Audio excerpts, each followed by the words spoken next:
की विरासत वाली धरती है।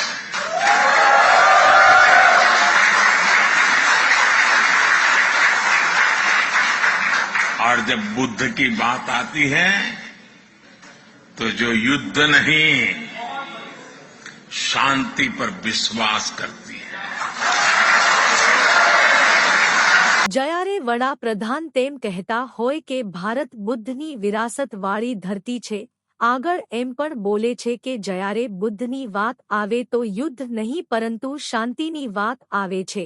વડાપ્રધાન દેશ વિદેશમાં આવી વાતો કરે છે, પરંતુ ખુદ બિહારમાં 24 ફેબ્રુઆરીના રોજ હતા ભાગલપુરમાં કિસાન નિધિ કાર્યક્રમમાં, ત્યારે બોધગયા ખાતે બૌદ્ધ ભિક્ષુ અને ઉપાસકોનું આંદોલન ચાલુ જ હતું। મહાવિહાર મુક્તિ આંદોલન 12 ફેબ્રુઆરીથી ચાલે છે, છતાં વડાપ્રધાન મહાબોધિ મહાવિહારને બ્રાહ્મણોના કબજામાંથી મુક્ત કરીને સંપૂર્ણ કબજો બૌદ્ધોને સોંપવા અને બોધગયા ટેમ્પલ એક્ટ 1949 દૂર કરવા આંદોલન ચાલે છે, તે વિશે એક શબ્દ બોલ્યા નહીં। મતલબ કે વડાપ્રધાન બુદ્ધનું નામ ફક્ત પોતાને માન સન્માન મળે તે માટે જ બોલે છે તેવું લાગે છે।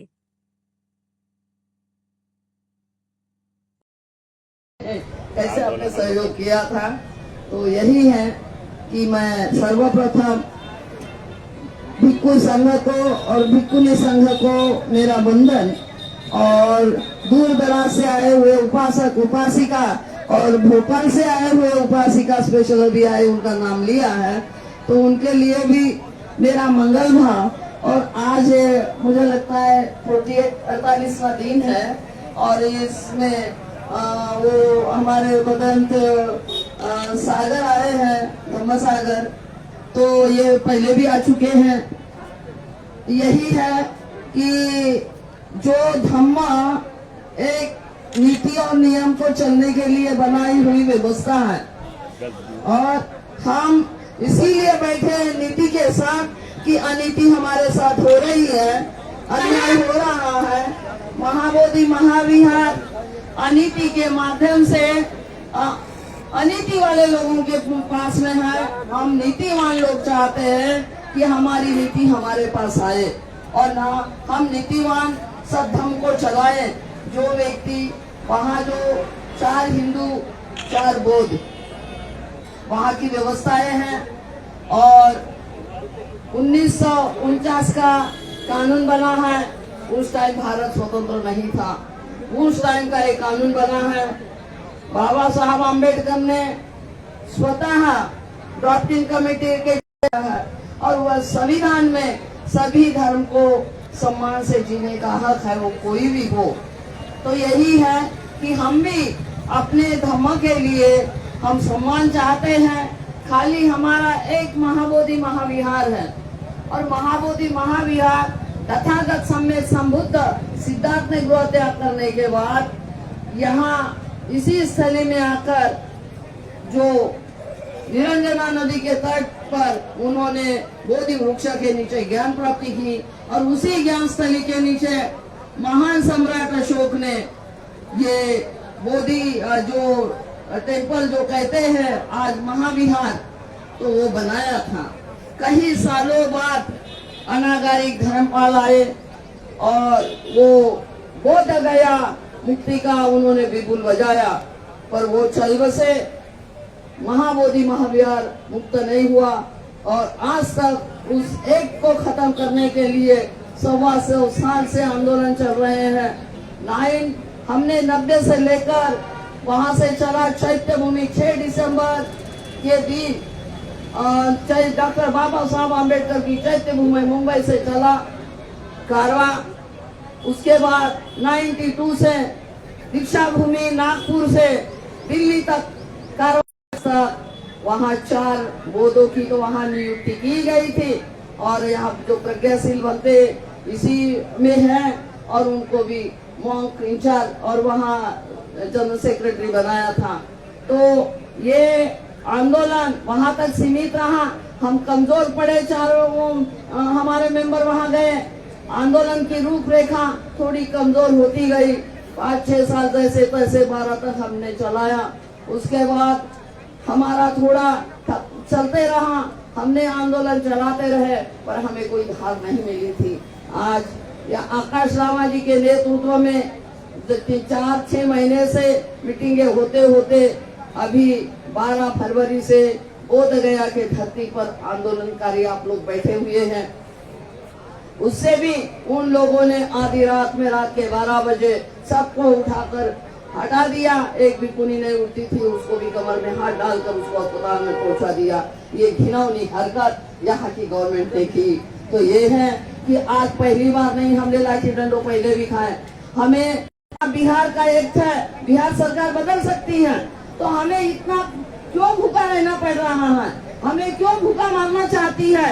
वो क्यों नहीं हमारा अधिकार हमें देना चाहती है? जो हम अपना हक और अधिकार मांग रहे हैं, कोई भीख नहीं मांग रहे हैं।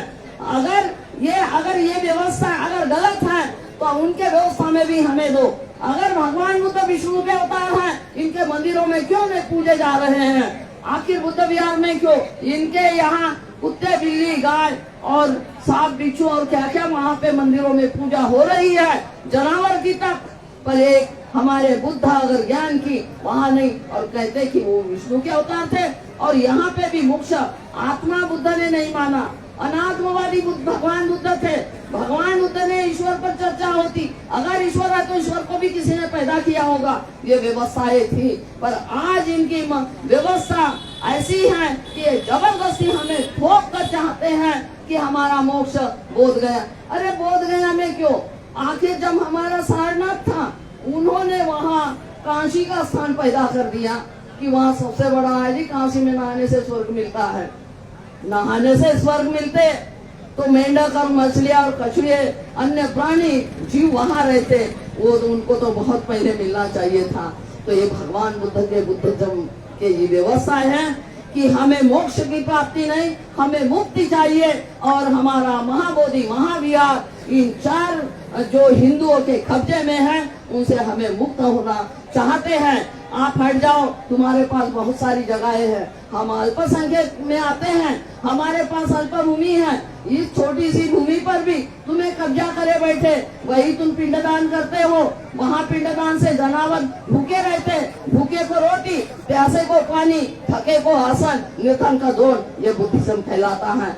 और पूजनियों की पूजा, ये घंटियां हिलाते हैं और घंटियां हिलाकर सबकी नींदें खराब करते हैं। हमारा साधना करने की व्यवस्था होती है और इनकी घंटियां हिलती हैं। वहाँ पे भी जब मैं कहती दूध और पानी पत्थरों पे डाल रहे हैं, प्यासे को पानी नहीं पिला रहे हैं, और भूखी का जो बच्चा बेचारी गरीब का बच्चा भूख से तड़प कर मरता, उसको दूध नहीं पिलाए जाते, वहाँ दूध तक छोड़ा जाता है। इतनी बड़ी घिनौनी हरकतें इस हमारे महाबोधि महाविहार में होती हैं। वहाँ पे भी मंदिर नाम दिया। ये जो बिहार नाम पड़ा, बिहार का अग्रसर, यहाँ वजन के लिए वजन कहते हैं, विमला के लिए,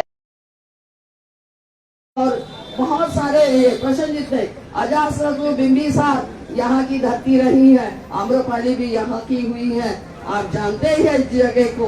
तो ये बड़े बड़े जो उर्मिला कश्यप, गया कश्यप, नदी कश्यप, ये तीनों भाई जो ये उर्मिला नदी थी, और उसी नदी के तट पर भगवान बुद्ध ने साधना की थी बोधि वृक्ष के नीचे। तो आज वो वृक्ष कितने बार खंडित हुआ, आज भी वो सुरक्षित रखा गया है। तो आज आप लोगों को जगना होगा, क्योंकि बहुत दिन तक हमारी ये सरकार की नींद हमें जब तक नहीं उखाड़ेंगे, तब तक हम शांति से नहीं बैठेंगे। और हमने संकल्प किया है कि महाबोधि महाविहार हमें लेना ही होगा, और महाबोधि महाविहार लेके ही रहेंगे। हम लेके ही रहेंगे, लेके ही रहेंगे, महाबोधि महाविहार लेके ही रहेंगे। क्योंकि डॉक्टर बाबा साहब अम्बेडकर ने भारत बुद्धमय होने की बात की थी। हम बौद्ध अनुयायी पहले भी थे, क्योंकि हम आज के बौद्ध नहीं, हमारी परिपाटी गुलाम योगी पुष्पमित्र शुंगा ने, जब हमारे बौद्ध राजा बृहस्पति की हत्या करने के बाद हमारे लोगों का कत्ल हुआ, हमारा राजपथ चला गया, शासन चला गया, हमारे भिक्षुओं को कत्ल किया गया। यहाँ से तहस नहस होने के बाद हमारी सारी प्रॉपर्टी पर इन लोगों ने जबरदस्ती कब्जा किया। जहाँ जहाँ मंदिर खोदो वहाँ बुद्ध के अवशेष मिलते हैं, चाहे वो साकेत हो आज की अयोध्या, चाहे वो पुरी का मंदिर हो, चाहे वो कहीं पे भी हो, ऐसी कोई जगह नहीं जहाँ जहाँ आप खोदते जाओगे बुद्ध ही बुद्ध निकल आएंगे। तो हम कहते हैं बुद्ध की धरती है और बुद्ध की धरती सुख शांति और मैत्री की है। हम मैत्री चाहते हैं, चैन चाहते हैं, सुख चाहते हैं और किसी पर हम दुख नहीं देना चाहते हैं। तो आप हमारी वेदनाओं को समझिए, हम आपको कष्ट नहीं देना चाहते। मैत्री भावना से और शील सदाचार से हम जीवन यापन करते हैं। बुद्ध का धम्म शील पर चलने वाला है, करुणा पर है, दया पर है, प्राणी मात्र पे कल्याण के लिए है। तो इसी के साथ मैं अपने वाणी को विराम देती हूँ और महाबोधि महाविहार जो मुक्त हो यही घोषणा करती हूँ। और इसी के साथ आज के 48 दिन के लिए आप लोग 48 दिन 48 से होता है, तो मैं इसी के साथ आप लोगों के लिए मंगल भावना करती हूँ। आप डटे रहो, हम आपके साथ में है, साथ में रहेंगे। मैं भिक्षुणी पूर्णिमा महाथेरी दिल्ली से हूँ और पहले से मैं इस आंदोलन में सहभागी रही हूँ, आज से नहीं। तो हम चाहते हम अपने जीते जी ये बोध गया मुक्त हो, तो हमें भी बहुत सर्वमंगलम भवतु सर्वमंगलम। कत्वान कठमंदरंग योग भीनिया चिंचाय दुष्वचनंग जनकाय मध्य संतेन सोम विघ्ना जितवा मुनिंदो तंतेज सा भवतुते जय मंगलानी। बदतमीज लोग, बेसरूर लोग, झूठे बोलने वाले का एक साम्राज्य चल रहा है, लेकिन सुधरेंगे जब हम सभी लोग उजागर होंगे तब। जब चिंचाय नाम की एक ऐसी कन्या भगवान बुद्ध को बेइज्जत करना चाहती थी, तो आज तो पूरे बौद्ध धर्म को सर्वनाश करने के लिए लगे हुए लोग हैं। वो चिंचाय जैसे लोगों के परिवार के लोग हैं, लेकिन चिंचाय तो समझदार थी ना, वो एक ही बार में समझ गई। लेकिन इन्हें समझाने के लिए हम सभी आंदोलनकारियों को धैर्य बनाए रखना जरूरी है। तो चलिए आइए फिर हम भोपाल की धरती महाराजा भोज राजा ना, भोजपुर के भोज राजा, भोजपुर अलग है, भोजपुर अलग। तो रामेश्वर गजवजी जो वरिष्ठ एक सामाजिक कार्यकर्ता हैं, रामेश्वर गजवजी जी से मैं चाहूंगा कि गजविये रामेश्वर गजविये, और मैं उनके साथ में आए भंते राहुल जी, राहुल पुत्र से भी उनका भी मैं स्वागत करता हूं। ये संघ उन्हें भी धन्यवाद करता है। तो रामेश्वर गजविये वरिष्ठ समाज सेवी, मैं चाहूंगा कि 2 मिनट आइए आप भी अपना संबोधन करें भोपाल से।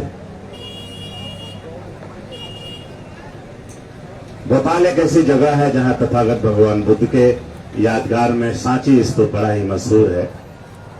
तो आप लोगों को भी सांची जाना चाहिए। और इंडियन करेंसी, भारत सरकार की जो करेंसी है, जो 200 रुपए की नोट है, उस नोट पे सांची का स्तूप बना हुआ है। तो हम रोजाना उनको हम लोग प्रणाम करते हैं, दूसरे लोग भी करते हैं। जाने अनजाने में हम बुद्ध को भी प्रणाम करते हैं, लेकिन हम इंडियन करेंसी को, कुछ लोगों की मान्यता यह है कि ये लक्ष्मी जी है, जबकि वो लक्ष्मी जी भी तो होता नहीं है। ये सब सारा ना समझी की बात है। तो आइए मैं ले चलता हूँ रामेश्वर गजविये जी को।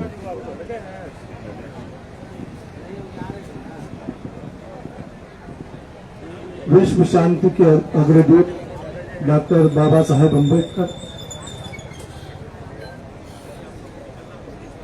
तथागत गौतम बुद्ध के चरणों में उनके द्वारा उनके शिष्यों ने, और उन्होंने जो हमें पूरे विश्व को संदेश दिया, जहां उन्होंने अपने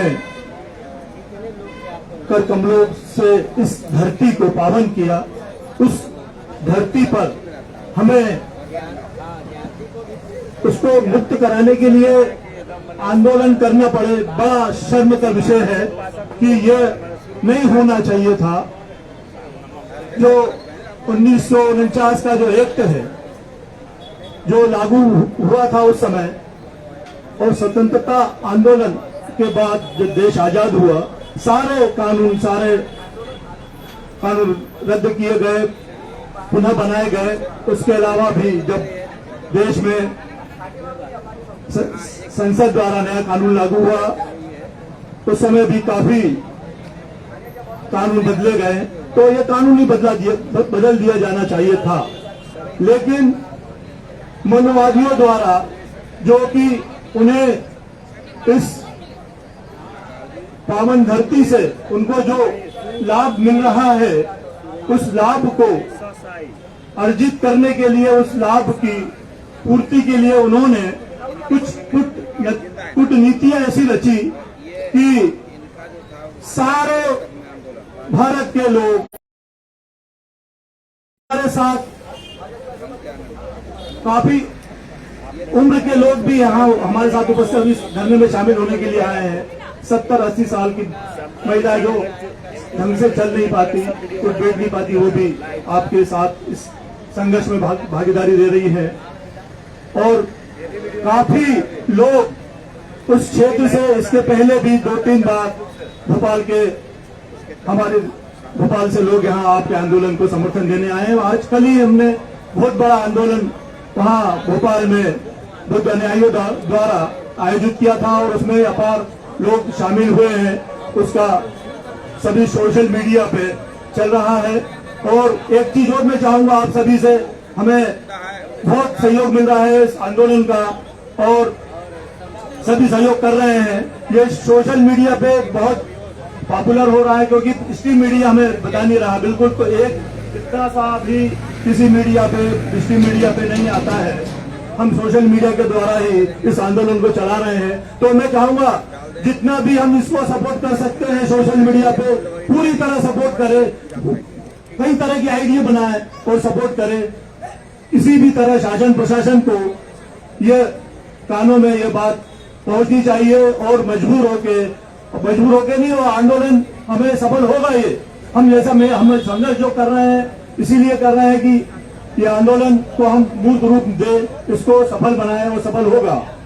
मैं चाहूंगा आप सभी से सोशल मीडिया पे बहुत तेजी से इसका प्रसार करें और टेक करें। कल जैसा कि शायद हमारे देश के प्रधानमंत्री गए होंगे नागपुर, वहां उन्होंने कुछ बातें कही, हो सकता है कुछ पॉजिटिव उसका रिजल्ट मिले, लेकिन वो बात का विषय है, वो राजनीतिक विषय है, उसके बारे में मैं ज्यादा नहीं बोलूंगा। मैं पुनः आप लोगों ने मुझे यहाँ इस आंदोलन में बोलने का अवसर प्रदान किया। मैं भाग्यशाली हूँ कि आप लोगों के बीच में, जो कि मैं आप सभी बहुत अच्छे यहाँ वर्क कर रहे हैं, उसके बीच मैं अपनी बात रख सका। बहुत बहुत धन्यवाद, साधुवाद। जय हिंद, जय भारत।